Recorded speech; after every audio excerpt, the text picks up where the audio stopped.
काव्या की शादी बड़ी धूमधाम से संपन्न हुई और वो अपने ससुराल आई। ससुराल में उसे बहुत प्यार मिला, लेकिन शादी से पहले से ही वो एक बात से हमेशा टेंशन में रहती थी। उसने सुना था कि जेठानियां बहुत तेज होती हैं और देवरानी की बिल्कुल मदद नहीं करती। सासू माँ ने काव्या को रोटियां बनाने को कहा तो काव्या परेशान हो गई।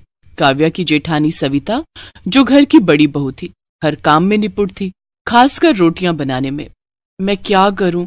अब तो सासू माँ ने मुझे भी रोटियां बनाने के लिए बोल दिया है, पर मैं यहाँ पर किसी से ये भी नहीं कह सकती कि मुझे मुलायम रोटियां बनानी नहीं आती। घर पर तो मैं जब भी रोटियां बनाती थी तो मेरी रोटी सूख जाती थी। यहाँ भी मैंने कोशिश की है, पर मुझे नहीं लगता कि मैं मुलायम रोटियां बना पाऊंगी। घर पर तो मम्मी संभाल लेती थी, मैं तो सिर्फ सब्जी बनाती थी। रोटी का काम मम्मी के जिम्मे था, पर यहाँ पर तो सासू माँ ने मुझे ही रोटियां बनाने के लिए बोल दिया है। अब रात की रोटियां मैं कैसे बनाऊं? मुझे कुछ समझ नहीं आ रहा, क्या करूंगी? सविता दीदी से पूछना भी ठीक नहीं लगेगा, कहीं वो मेरा मजाक ही ना उड़ा दे कि मुझे मुलायम रोटी बनानी नहीं आती। एक बार कोशिश करती हूँ, शायद बन जाए। काव्या ने किसी तरह रोटियां बनाई, लेकिन वो रोटियां सूख गईं। हे भगवान, अब मैं क्या करूं? मेरी रोटियां तो बिल्कुल सूखी हुई लकड़ी जैसी बनी है। ये रोटियां अगर माँ, बाबूजी, जेठ जी और आशीष ने खाई तो सब मुझ पर हंसने वाले। एक काम करती हूँ, फोन में कोई वीडियो देखती हूँ, शायद समझ में आ जाए। काव्या इंटरनेट पर वीडियो देखती है जिसमें बताया गया था कि आटे में थोड़ा सा मैदा मिलाने से रोटियां मुलायम बनती हैं। क्यों ना मैं भी ये तरीका आजमाऊं? काव्या को मुलायम रोटियां बनाने का तरीका मिल गया था और आटे में मैदा मिलाने लगी। ये तो बहुत थोड़ा रहेगा, मुझे तो ज्यादा रोटियां बनानी है। एक काम करती हूँ, आधा आटा और आधा मैदा ले लेती हूँ तो और मुलायम रोटियां बनेंगी। काव्या चोरी छुपे आटे में मैदा मिलाकर रोटियां बनाती है। रोटियां मुलायम बन जाती हैं और परिवार के सदस्य उसकी तारीफ करने लगते हैं। काव्या बहू, रोटियां तो बहुत मुलायम हैं। हाँ बहू, रोटियां वाकई में बहुत मुलायम बनी है। काव्या, तुम्हारी रोटियां मुलायम तो बनी हैं, पर साथ में इतनी सफेद बनी हैं मानो हम नान खा रहे हों। काव्या घबरा जाती है। वो ये तो बस। काव्या, आशीष को तो आदत है मजाक करने की, पर रोटियां बहुत बढ़िया बनी है। ऐसे ही रोटियां बनाया करो। मजाक कर रहा था, रोटियां बहुत टेस्टी बनी है काव्या। आशीष की बात सुनकर काव्या मुस्कुरा देती है। उस दिन बात खत्म हो गई, पर एक दिन सविता मटरी बनाने के लिए ड्रम में मैदा ढूंढ रही थी। तभी उसने देखा मैदे का ड्रम खाली है।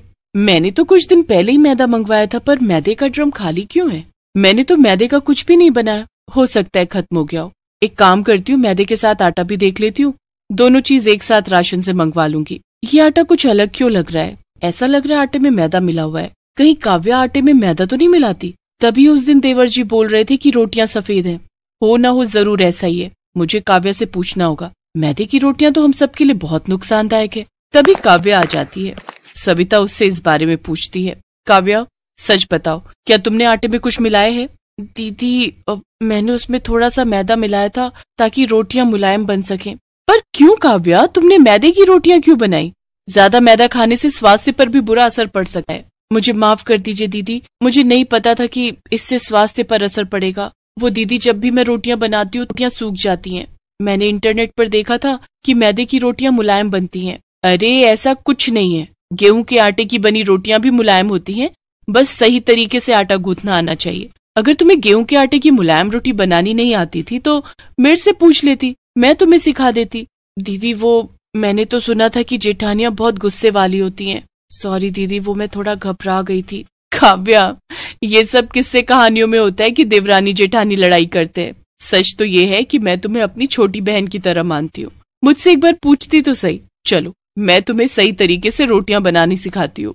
थैंक यू भाभी। अरे इसमें थैंक यू की क्या बात है, तुम मेरी अपनी छोटी बहन की तरह हो। देखो, आटे को अच्छे से गूंथो और पानी को धीरे धीरे मिलाओ, ऐसे रोटियां मुलायम और स्वादिष्ट बनेंगी। सविता काव्या को सही तरीके से आटा गूंथ कर रोटियां बनाना सिखाती है। कुछ दिनों बाद काव्या भी सविता की तरह मुलायम रोटियां बनाना सीख जाती है। परिवार में किसी को भी इस बारे में कुछ पता नहीं चलता कि उन्होंने मैदे की रोटियां खाई थी। इससे परिवार में खुशी और प्रेम भी बना रहा।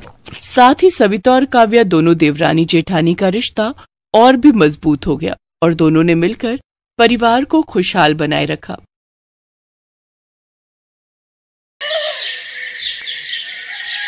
वाह वाह अक्षरा बहू, क्या कमाल की सब्जी बनाई है।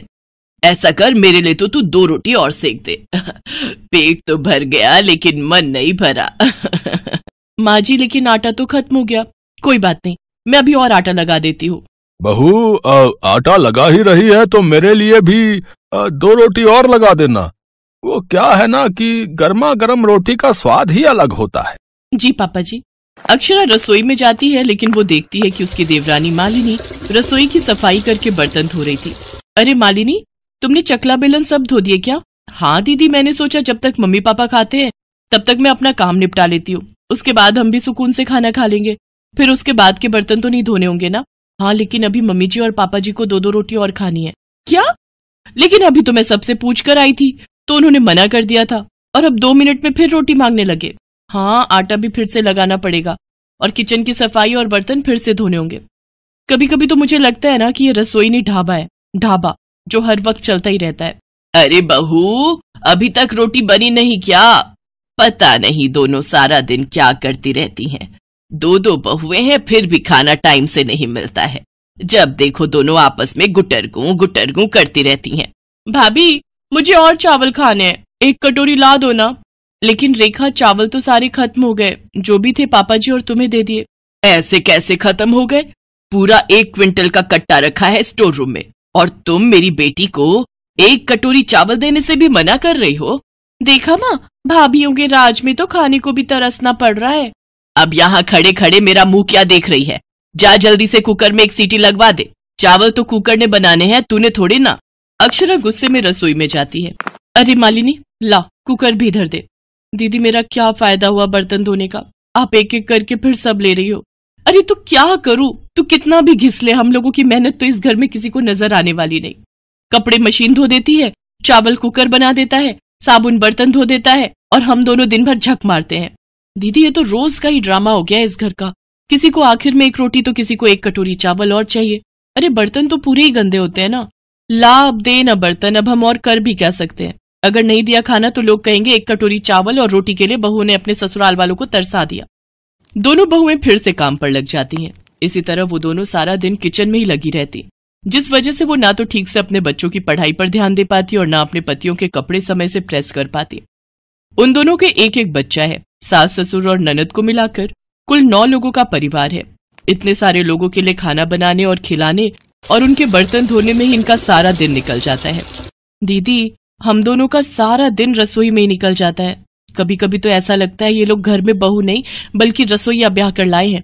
बात तो तेरी एकदम सही है, सारा दिन ठूस ठूस कर कद्दू की तरह बनते जा रहे हैं। अरे घर में 2-2 बहुएं पकाने के लिए, इसका मतलब ये थोड़ी ना कि तुम 4 दिन का राशन 1 दिन में ही खा जाओ।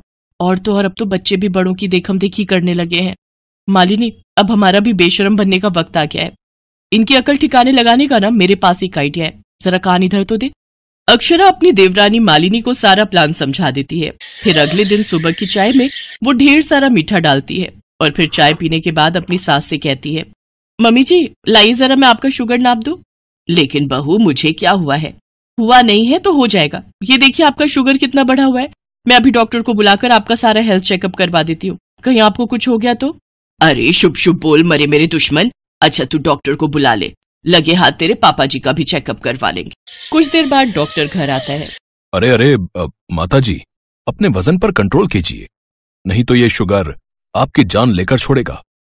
और अंकल जी, आपका वजन तो और दुगनी तेजी से बढ़ रहा है। आपको अपने खाने पर कंट्रोल करना है और 2 रोटी से ऊपर नहीं खानी।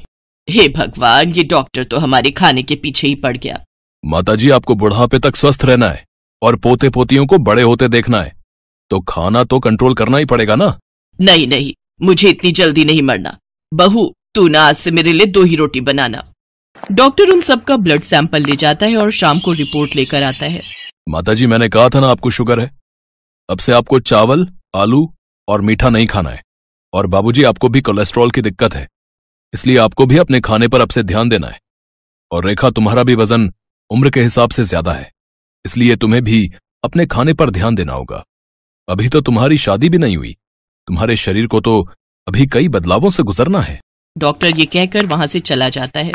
शाम को सब खाने की टेबल पर बैठते हैं तो रेखा कहती है, भाभी 2 चम्मच चावल लाना तो। ये लो रेखा, 2 चम्मच चावल। आप तो सच में 2 चम्मच लाई हो। हाँ तो इस घर की बहू हूँ, सबका ध्यान रखना मेरी जिम्मेदारी है। बहू, मुझे बस आधी रोटी और देना। नहीं सासू माँ, डॉक्टर ने आपको 2 रोटी से ज्यादा खाने के लिए मना किया है और आपने ही तो कहा था कि अब से 2 ही खाऊंगी, इसलिए आपकी और रोटी नहीं बनाई, और अब हमने सबका खाना हिसाब से बनाने के बाद किचन बंद कर दिया है। आज सब आधा आधा पेट खाना खाकर चुपचाप अपने अपने कमरों में चले गए। तो वहीं दोनों बहुओं ने भी आज पहली बार समय पर खाना खाया और फिर अपने कमरों में चली गई। अक्षरा के इस आइडिया से सबकी आदत और सेहत में काफी सुधार आ गया था। सास ससुर और रेखा वॉक पर जाते, अपनी डाइट पर कंट्रोल करते और खुद के खाने पर ध्यान देते। अक्षरा के उस आइडिया में डॉक्टर भी शामिल था। दरअसल वो डॉक्टर और उसकी वो रिपोर्ट दोनों ही झूठी थी। वैसे तो कहते हैं कि झूठ बोलना पाप है, लेकिन अगर उस झूठ से किसी का भला हो तो उसमें कोई बुराई भी नहीं है।